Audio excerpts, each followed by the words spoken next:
This is a narrative poem.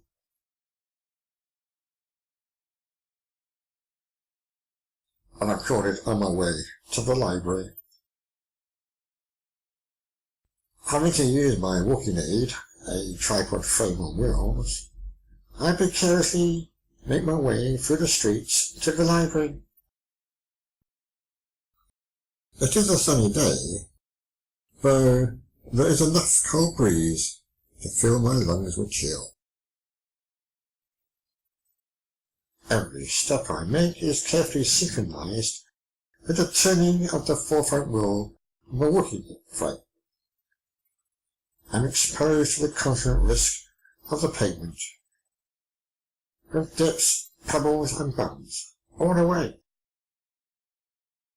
Each 50 yards or so there is a slope to a drop curve.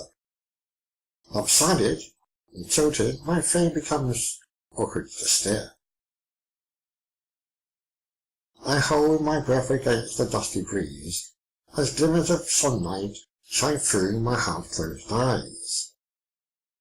Not having got out of my house for a few days, the walls of my home have sheltered me from open spaces.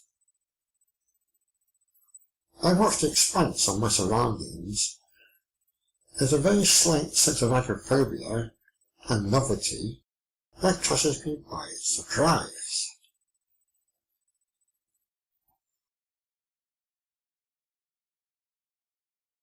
In the street there is the familiar sight of students on their way to the nearby college. Also, mothers and children going to the local primary school.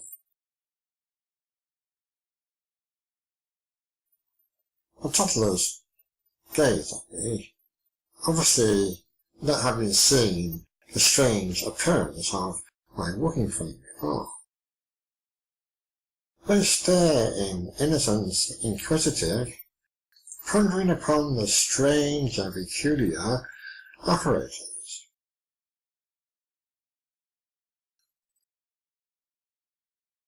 It is Thursday, the day the councilmen collect the willy bins.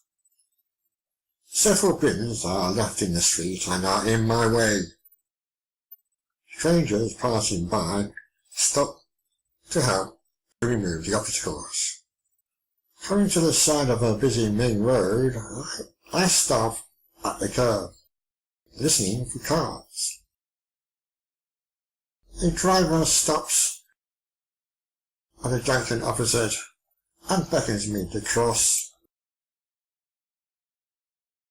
Mindful of the sound of approaching engines, I am unable to turn my stiff neck.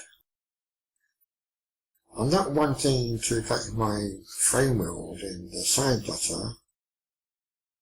With hesitation, I move into an uncertainty.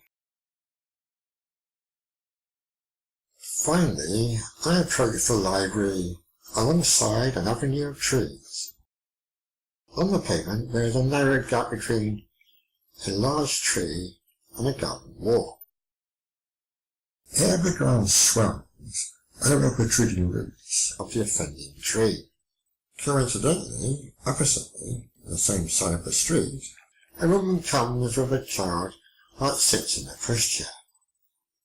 More concerned with her child than she is on me, I stop and wait for her to pass through the narrow gap. At last, I reach the rug of the library doors.